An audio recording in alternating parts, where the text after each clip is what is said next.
I'm just rocking to the mood. All right, everyone, welcome once again to the Faces of Business. I am your host, Damon Pistolka, and I cannot contain my excitement because I am speaking today with none other than Dr. Jean Oursler, the results queen. We're going to be talking about caveman brain. We're going to be talking about unlocking business growth potential. Dr. Jean, thanks for being here today. Oh, Damien, thank you so much. I'm super excited. I'm like already grooving to the music and I'm raising the Yeah. house. So let's get going. Love Let's this. do this. Let's do this. So, Dr. Jean, we always like to start out the show the same because we really want to understand how you got into helping people unlock their business growth potential. What was it that started out, how you started out, and then how you got here? Oh, I've always have believed in getting an outcome. And I've always believed in getting results. I was raised that way. And I was also raised that you are here to help others. We Mm-hmm. serve others. So in growing up in that mentality, uh, I have used those two things to work with lots of business owners to unlock their potential. And I think this is really the fun thing.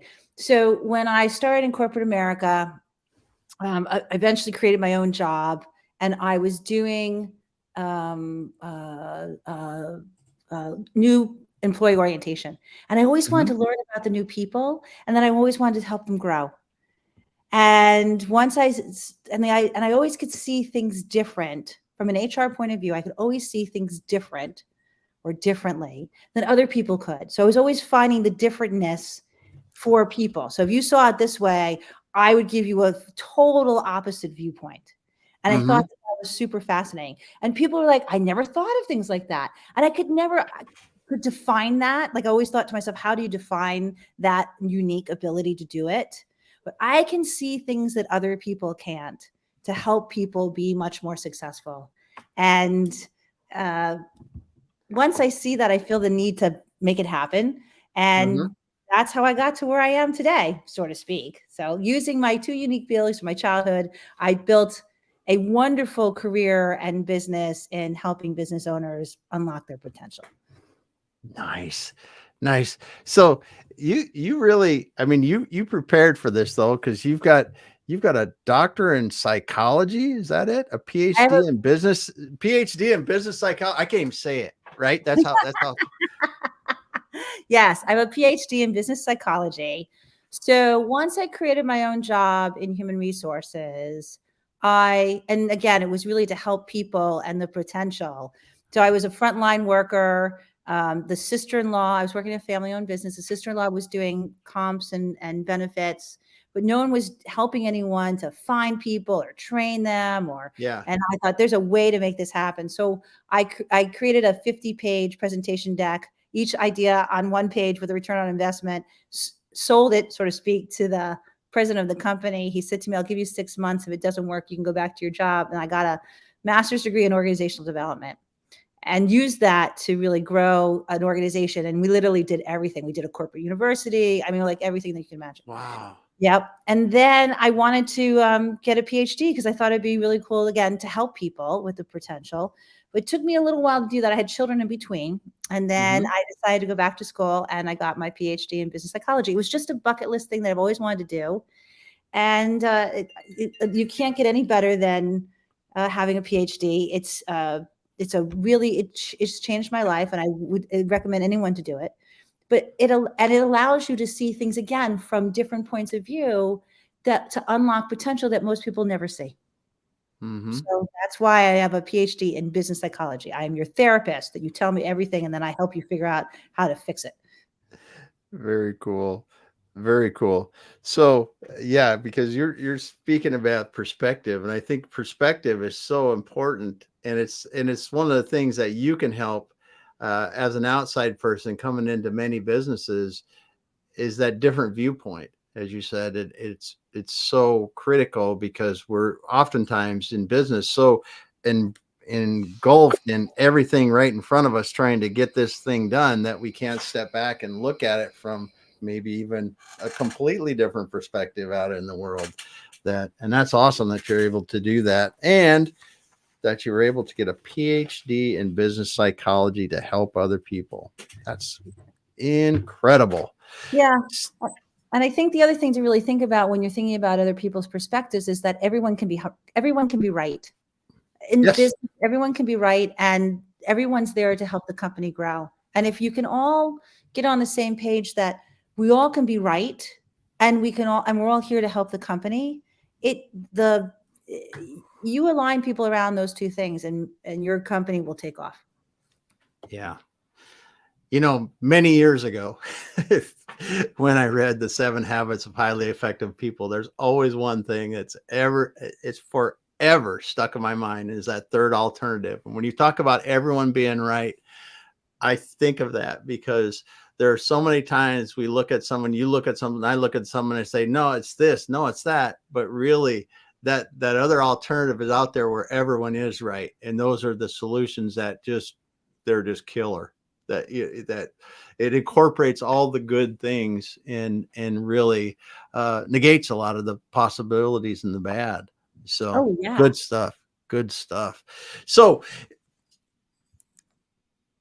PhD in business psychology, you come up with something called the caveman brain. I mean, I just don't see those two things kind of lining up, but so what really brought you to the point that you're like, hey, I want to figure out this thing, and then I want to name it. So I want to go back to the situation where you said, I got this problem and I need to figure it out. So let's go there. Well, so I've been a business owner for a long period of time. And it's also one of the reasons why I think I'm very good at my job, is because I am a business owner. So I know what business owners go through every single day. And one period of time, I was not doing very well. I was not growing. I was not selling. I was not leading. I was not. Not. I was not, right? And as business owners, I think we all hit that ceiling of, and I was not. So I truly believe in coaching. I've had my own coach since I've opened up my company. I've had different coaches along the way. So I thought to myself, I'm going to hire a coach to help me. And I had already had a coach. So I'm going to hire a second coach to help me. And then I hired a third coach to help me. And then I hired a fourth coach to help me. So I had 4 coaches at the same time helping me with I'm not doing so well. One of them happened to be a Harvard business neuroscientist. And it was Dr. Bach. And Dr. Bach and I had some very interesting conversations, because he's like, there's nothing wrong with your skill set and there's nothing wrong with your tool set. The reality is that there's something wrong with your brain, and it's wrong with your mindset. And I was like, really? And he's like, yes. So we talked a lot about what's called the amygdala. And that's an almond-shaped part of your brain, sits at the back. People call it lizard brain. And it's the idea that the whole responsibility, like its whole job, is to make sure that you don't die.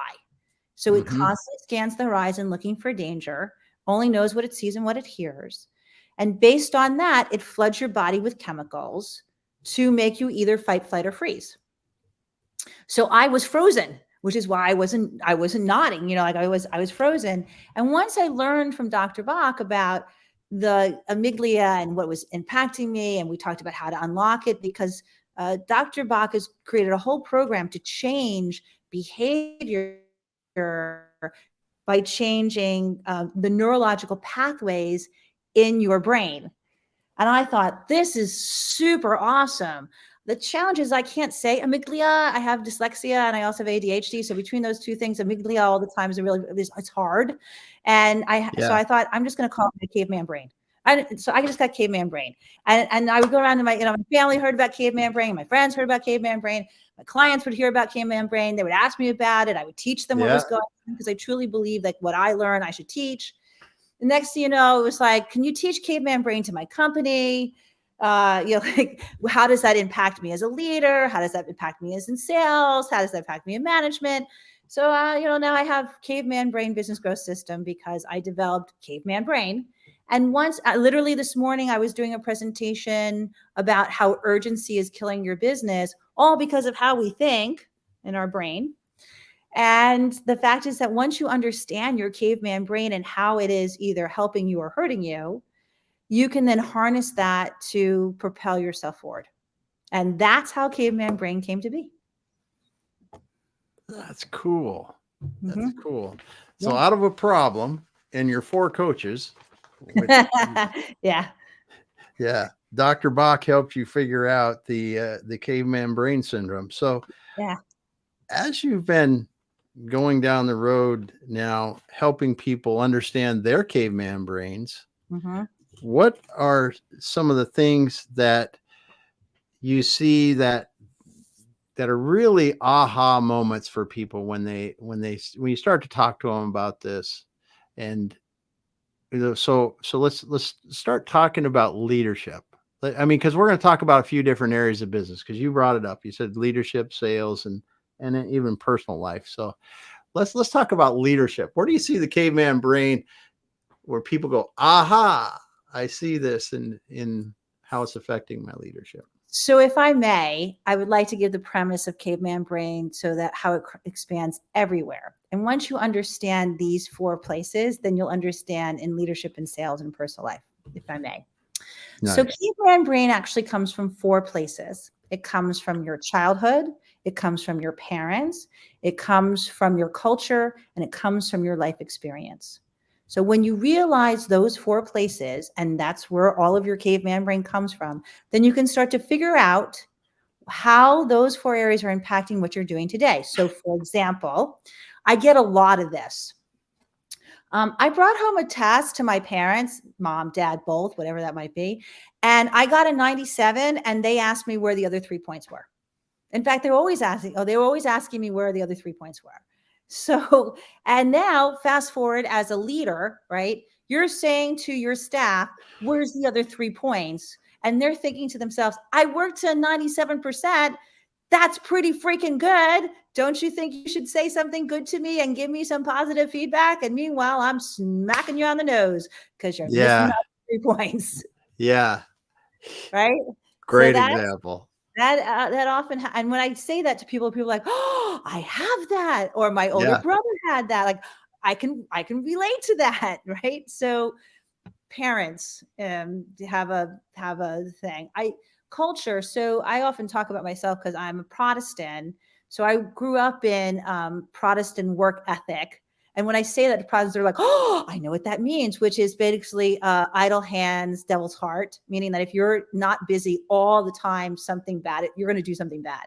Mm-hmm. Well, the challenge, and again, we'll go with leadership, is that if you're working yourself to death, so to speak, your brain becomes tired. We have burnout. Your brain actually needs time to recover, to rest and recover. And we can do that in a variety of ways. I know that, Damon, you and I talked about you taking these long walks with the tied out with the puppy. Like, that's allowing your brain to rest. And if you look at elite athletes don't keep going forever. They take time to rest and recover. We don't do that in work. We just keep going, going, going, going, going. And if you don't rest and recover, then eventually stress, burnout, perma-stress, things like that happen. So the fact is that for me, once I learned that I could not be idle hands, devil's heart anymore, that it was okay to rest. Like, it's okay. Mm-hmm. And I said this to you, I went and saw movies, all day, that it was okay to sit and do that. It was a different way of thinking than how I had been brought up. So Yeah. again, in thinking about leadership, are you making your people like, such a good example. So today in the speech that I was giving, one of the leaders raised their hand and he says, why can't my people just do one more thing before they walk out the door? And I'm like, really? That was it. Devil, 3 points right there. idle hands, devil's heart, right? Like, they just need to be working a little bit harder, right?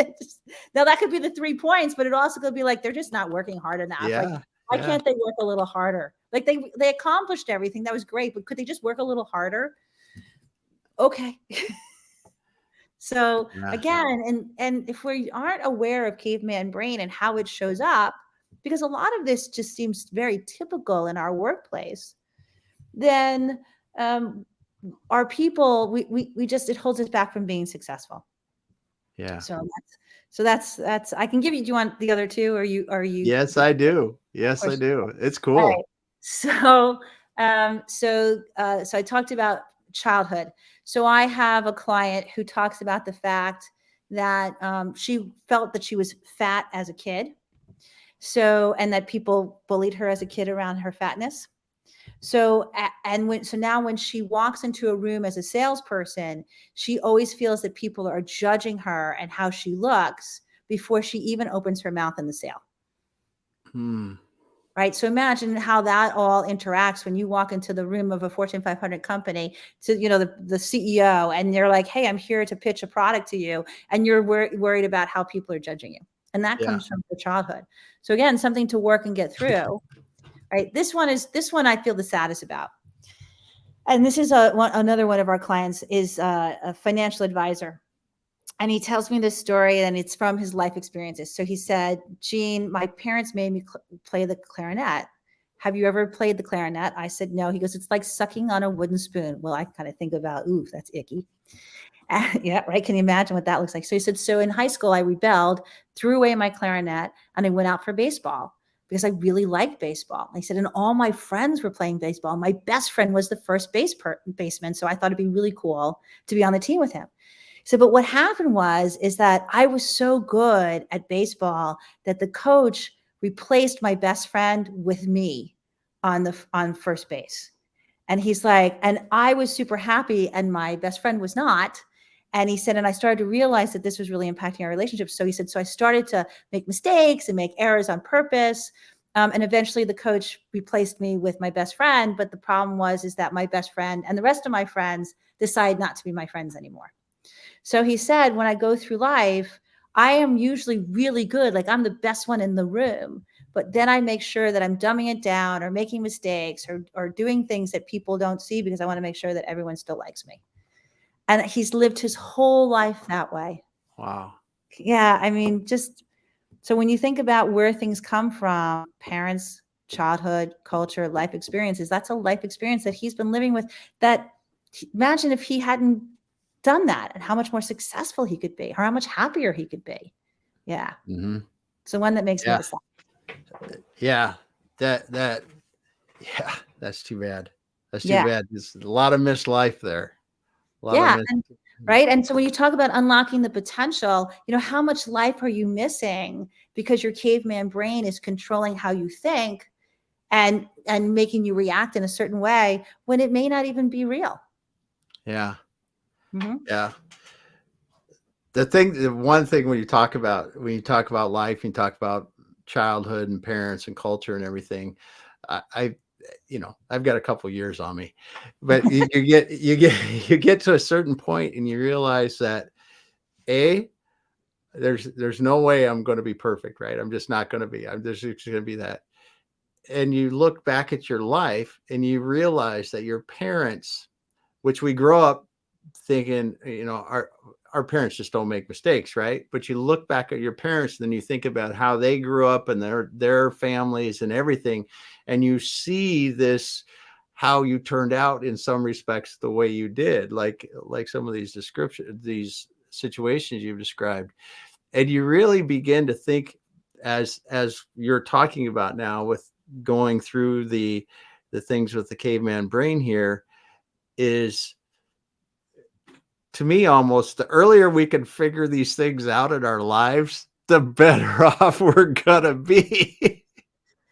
I had a colleague who said to me, show me a 20-year-old or 30-year-old who has a coach, and I will show you someone who's so successful they're off the charts. Because Yeah. most people don't hire a coach until their 40s or 50s or 60s. Yeah. To myself, oh, okay, there you Yeah. go. Yeah, Yeah. because we just think when we're young, we think we know it all and we know that we're doing and we don't really need help. And I do myself and I can do it and show it to you. But the reality is that the more help you ask for, it's not a bad thing. The more viewpoints you see, the more successful you'll be. So why not help hire a coach? And I talk about, like, pick your favorite athlete and how old are they, and have they had a coach? And they probably have 4 or 5, Mm-hmm. right, to do their job really well. Why can't you have 4 or 5?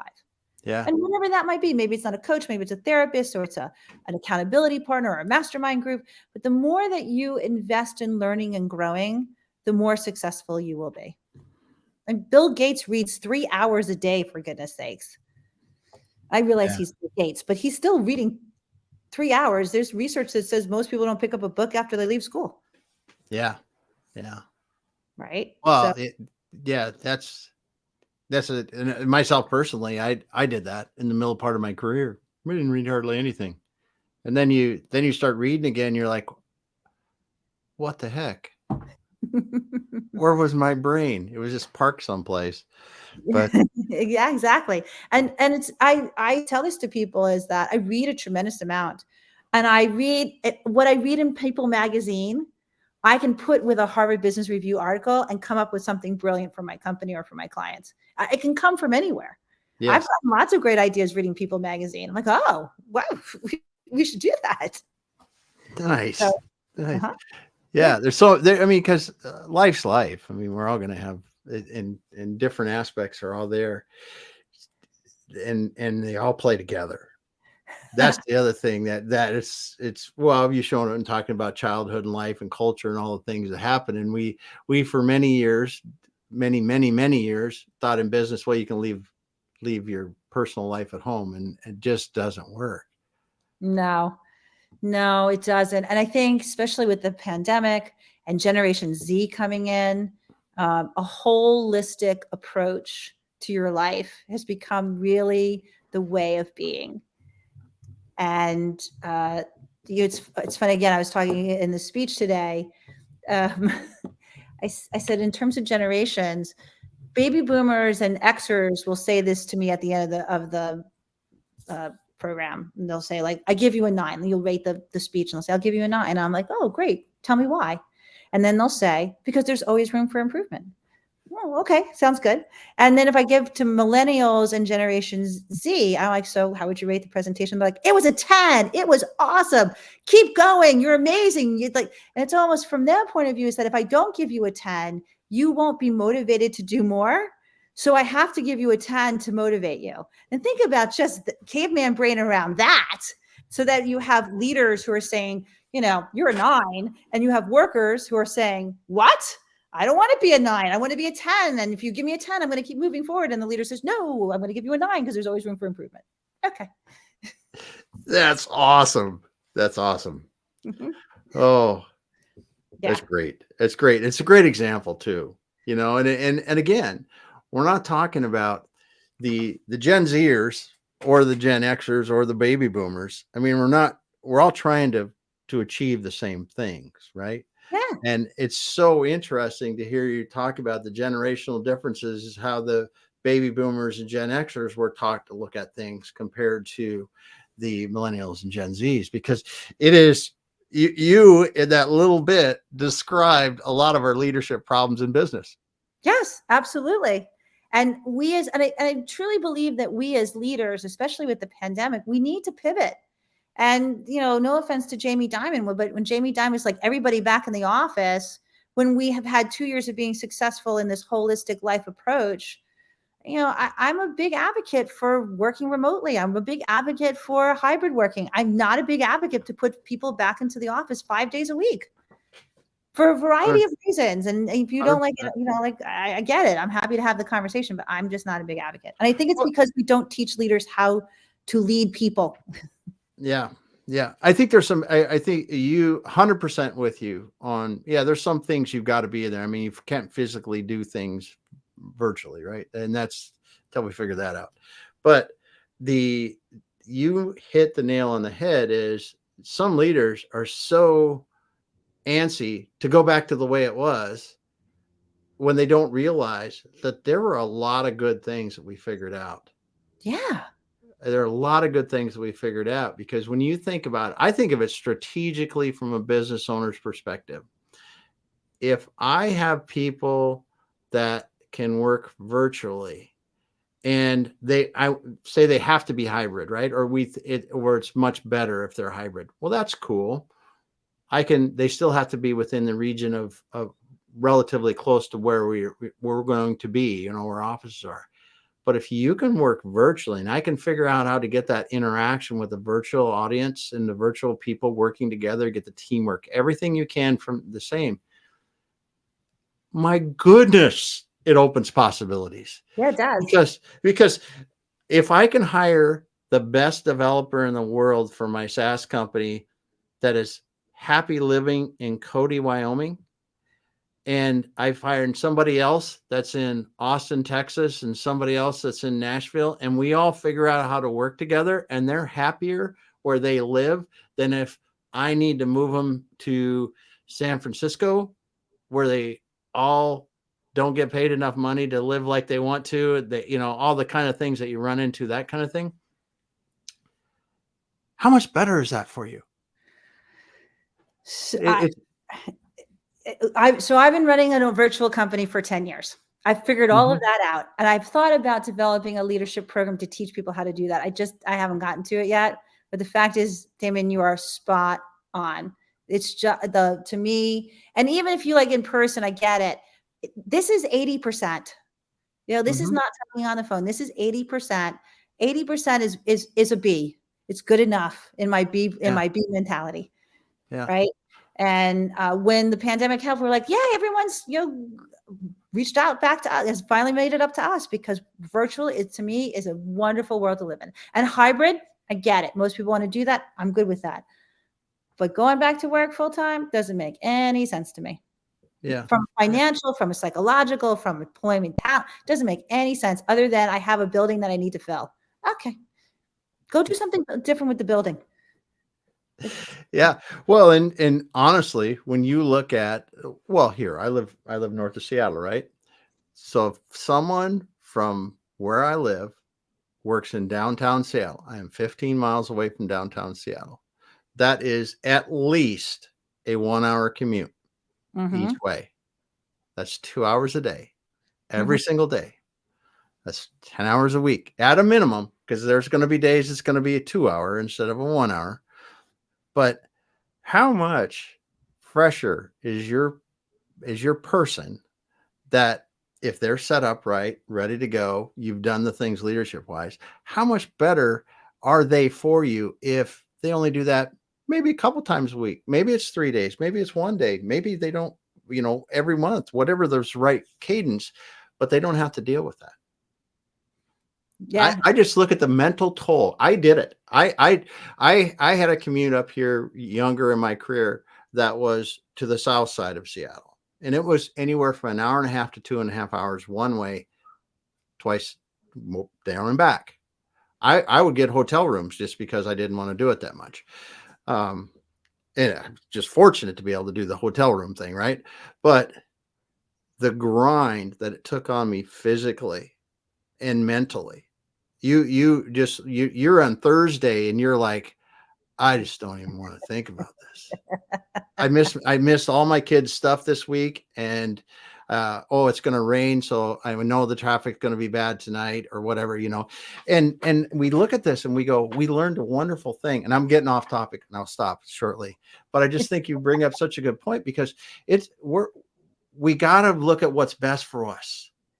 What's best for us. I think, and on the other part of the leadership thing is, I think there are different things that we should be worrying about if people are going to work remotely, because I think now it comes down to, is Damon a good person to be working remotely? I don't mean my character traits and the way I work and things like that. There's some things we need to check out, but don't throw it out the door. I would agree with that 100%. I'm right there. And if you want, any of your listeners want to call me up and have a conversation about it, good, bad, ugly, I'm all in. I'm all in for like pro. But I'm going to tell you, I'm going to end up being on the hybrid, full virtual all the time. Yeah. Yeah. Good stuff. Well, back to the caveman brain. Now, oh yeah, that. I love the caveman brain. I just love the way the words. I love to say it. So, when you're helping companies and leaders go through this, what are some of the challenges you see across the board with self-awareness? Oh, notice my I was, so, Yeah, oh, I'm going there. yeah. I'm like, oh, okay. So most people are not most people are not very self-aware. Most people are living inside their head, and most people's caveman brains are making up stories about things that just aren't real. And then they're living those stories in a way that makes it real. And rather than making it about them, imagine if you made it about everybody else, how much better everything would be, because caveman brain wouldn't be obsessing about whatever we obsess about in our head that has to play what I call a hell loop. Like it just goes around and round and round and round. So we have, I always think to myself, it's very important to do all the self-assessment that you can to learn about you. And there's nothing wrong with inviting feedback. What do you think? Just because they think that you're a jerk and you think you're fabulous doesn't mean that you can't change and modify your behavior for that person and still be true to yourself. A lot of times the reason why, like we use Clifton Strength Finders, that's the assessment we love the most, because your strengths become your weaknesses. And if you don't realize that it's and self-aware around it, then you're in trouble. Which is one of the reasons why my clients love caveman brain so much, because now they get to say, that's a caveman brain. Dr. Jean, I got caveman brain. I'm caveman braining. So caveman brain has become this adjective, adverb, noun, adverb, action word, verb. So it's funny how people use it, because once they start to realize what caveman brain is and where it's showing up and how it's showing up, and they have a name to it. And what's really fascinating is my accountability partner at the time was like, you can't call it caveman brain because it's just the symptom. But it's really also the solution, because when you become self-aware and know where to go and how to get to the outcome that you want to get to, then feel like you can use all your self-awareness to be amazing. Yeah. And be even more amazing. Yeah. You said awesome stuff all the way through there, and I'm enjoying the heck out of it. And I'm sure I don't want to say a couple things. First of all, Unique, great to have you again. He's eating the food of the brain. Good stuff. Deanna, she's got a superb reflection. So thanks for the comments, everyone. You said something about the hell loop, or what? The hell loop. The hell loop. And I was reading about this last week, and it was talking about that. And I was thinking about how much our brains, you talk about the amygdala, I can't say it, the caveman brain. See, there you go. Now you know. Yeah, I go, it's a lot easier to say. A lot easier to say. Yeah, a lot easier to say. How the caveman brain does that, it tricks us. Our caveman brain thinks this big, old, ugly thing is going to happen. It is not even close to reality. Nope. Not even close. And the reason why it does that is it has one job and one job only, to ensure that you don't die. That's it. So it has to make up stories to make sure that you don't do those things, the things that may never even happen. And yet I got to know what will happen if I do X or Y or Z. All right, let's play it out. We call that decision tree questioning in my company. So yes, no, I don't know. So you can figure out all the little pathways for your caveman brain and then play it forward. But for the most things that people dream up don't ever really come true. Yes. Yes. They have to be prepared just in case it happens. Yeah, it's amazing when you think about that, and when you translate that into business, it turns into this cycle that you just can't. Some leaders just can't. You just can't get out of. Right. They can't. And no offense if you are one of these, but I had a colleague when we used to do a lot of work in Fortune 500 companies, and he'd be like, "There's Chuckles the clown." And everyone has a Chuckles the clown in their organization. And as a leader, I will urge you to always constantly grow, read, do, learn, explore, self-examine, because that's the only way you become a greater leader, and not to be Chuckles the clown. Yep. Good stuff. And all of us have one. Unfortunately, all of us have a Chuckles the clown. Yes. So. I think we have Chuckles the clown in life too. Probably, but we were talking about leadership, so we are talking about leadership. I wanted to keep it on leadership. So there you go. Yes. Well, so as you're teaching people about the caveman brain, what are some of the things that you hear them come back and say about how their life changed, their business changed, Oh, things like that? well, yeah, that's the best part about my job Yeah. is the number one thing that people come back and tell me about is that they've gained so much more confidence. So they're more confident as a business developer. They're more confident as a leader. They're more confident as a business owner. And confidence translate into so many interesting things when you're more confident. That is absolutely the number one thing we hear. Because caveman brain also creates a lot of fears. And one of the biggest fears, believe it or not, is fear of success. And you think, wow, that seems so odd that we all want to be so much successful, and yet we have a fear of being success. Because if we are successful, all these things could happen to us. We could have more work, right? We could have people telling us that we have too much money, right? So there's a lot of things. And so for our clients, most of them don't have fear of failure or fear of missing out. They have fear of success. And when they learn how to minimize it, because you never can eliminate it, you can only minimize it, they become more confident, which then translates into more success. And they're able to Mhm. handle that success regardless of what would happen, what they're thinking about in the past. And that to me is just the most glorious thing ever. So that's the number one thing that happens when you work on your caveman brain. Nice. And that's great because as we're talking about today, and as you talk about unlocking, business growth potential, confidence is everything. Oh, yeah. Confidence is everything. And what we talked about before, the fears just chip away at that confidence, chip away at your confidence in this is the right solution for you to a potential customer.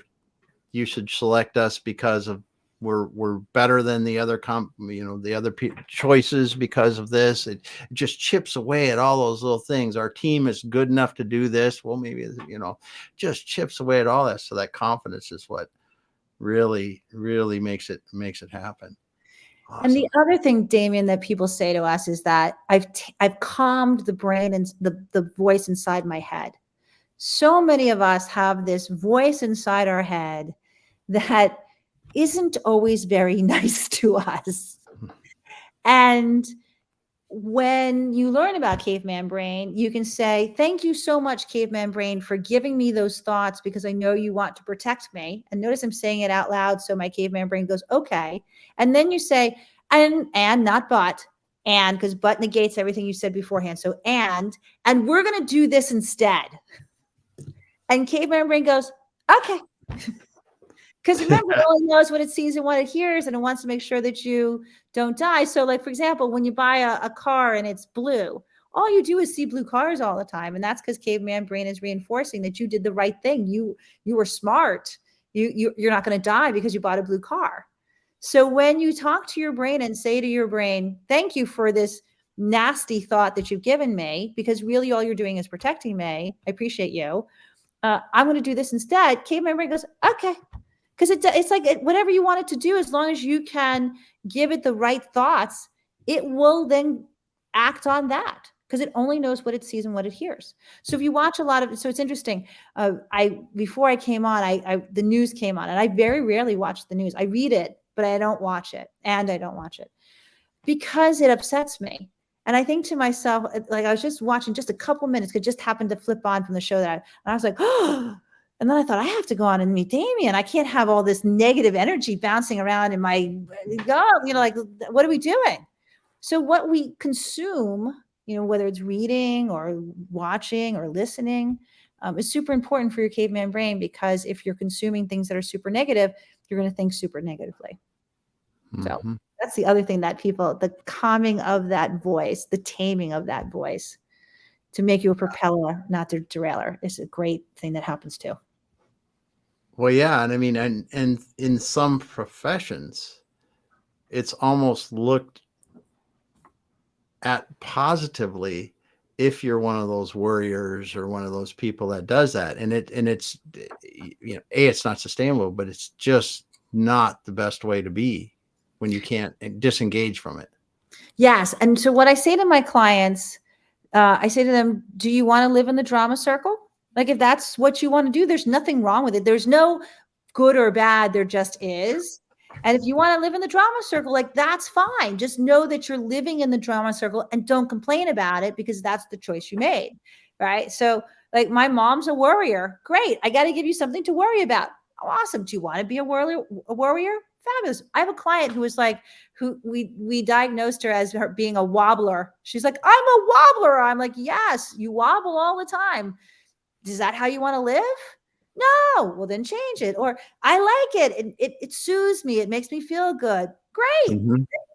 There's no good or bad where caveman brain is concerned. It's just is. Is. You make it good or bad depending on what you want to do with it. This is awesome. So great to get to talk to you, Dr. Gene, because we all suffer from caveman brain in Yes. certain aspects of our life, certain degrees of applicability. Um, so for people that are sitting here going, wow, I need some help with my caveman brain, what's the best way to get a hold of you? So, believe it or not, and this is going to sound really simple, just go to cavemanbrain.com. That's all it is. My mission in life is to leave you better than I found you. So I say this is that if you want to send me an email and ask me a question, it's gene@cavemanbrain.com. Everything's caveman brain in my life because caveman brain made a huge difference for me. And the reality is that don't be a stranger, ask a question, like, come to our website, download some free tools, watch our webinars, take our course, sign up for coaching, whatever it might be. It's all there. We know there are people who want to DIY it. We know there are people who just want to jump in head first. Either way is fine. Our mission is to leave you better than we found you. That is our true calling in life. Thank you. Thank you so much. It's been a pleasure to talk to you, Dr. Gene. And thank you for that. Thank you for that. So people, if you didn't hear that, check out Dr. Gene Oursler, the results queen, cavemanbrain.com. Thank you so much for being here today. Thank you so much for sharing your insights on the caveman brain and how people can really unlock that growth potential. I just thank you. Thank you. Thank you. We will be back again later this week, but I don't know how we're going to top this one. Thanks everyone for being here. Hang out with a minute with me, Dr. Gene, and we'll talk.